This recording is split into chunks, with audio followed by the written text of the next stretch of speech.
ita ga karfar mace ce. Dakaruna sun ce sai da aka kai ruwa ranar tukuna suka tankwafar da ita.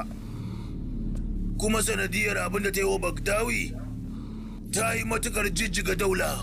Usman, idan ka kuskura ka sake taba ta, a nan wajen zabbin ne ka da ranka. Damisa, ba sunanka kenan ba? Kai da yanka kayan abin da duka kasashen ku biyu suka gagare yi. Shi ne sanya kasar India da Pakistan aiki akan atisaye guda. Tabbas kai mutum mai kwarjini ne Damisa. Kai kuma me kai? Jarumi?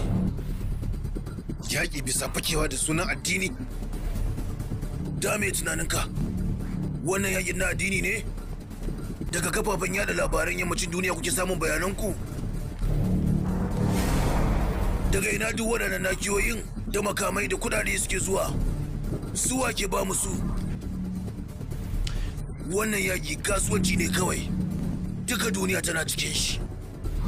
Mu ne nan a filin daga. Amma sauran duniya ribantuwa take yi. Kuma domin sarrafa wannan kasuwanci kana buƙatar ƙarfin iko. Shi kuma wanda yake yana da ƙarfin iko yana sarrafa tsoro. A yau, yayin da kake tare da iyalanka a bakin ruwa ko zauren siyayya ko yayin tafiya a cikin jirgin sama, ba kwa jin kuna tsoron ɗan farmakin ƙunar bakin wake? Wannan tsoron da ya buwaya ta ko'ina a fadin duniya, wannan shine karfin mu Damisa. Shine zaka ɗora wa Hassan nakiya, ka tura shi cikin jama'a a kasuwa domin maslaharka, ka gurɓata tunanin duka mutane da sakon ƙiyayya. Wannan shine hannun jarin kasuwancin naka? Tushen duniyar nan ya samu ne daga mutuntaka, kuma a yanzu duniyar nan addini ɗaya kawai ke bukata, wanda shine addinin mutuntaka. Na sani Damisa, amma wannan falsafa ta ka karatu kawai take aiki. Kan yanzu mun yi ta tafiya ne akan shirinka, to saurari nawa.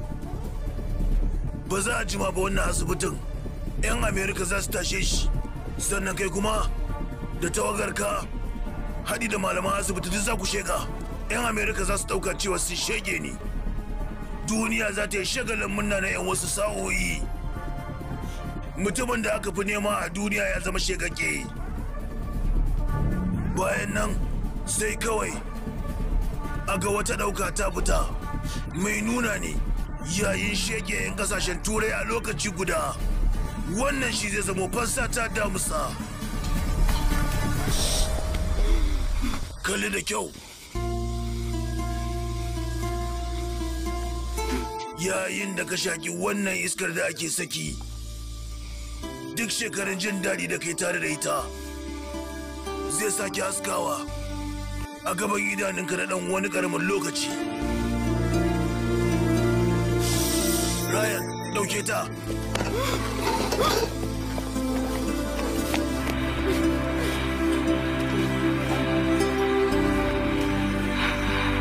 Damisa, ka dakatar da ni in ka isa.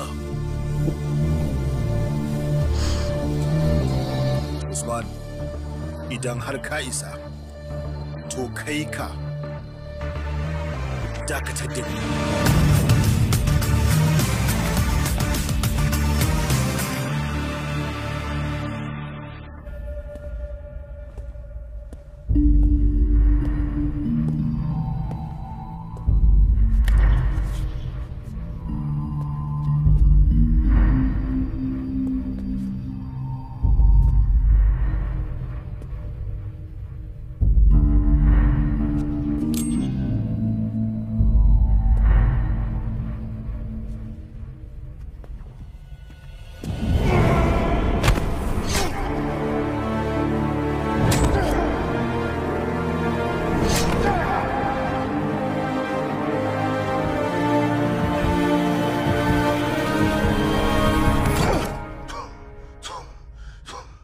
san me saro ke kira na Damisa?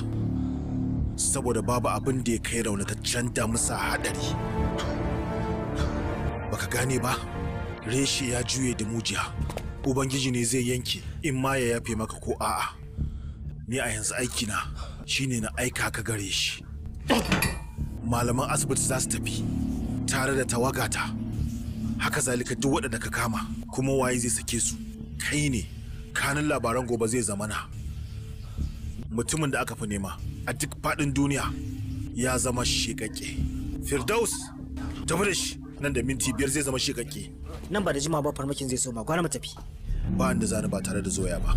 Yalla bai hakan ba karamin kasara bace. Ka yadda da ni. Ku tafi.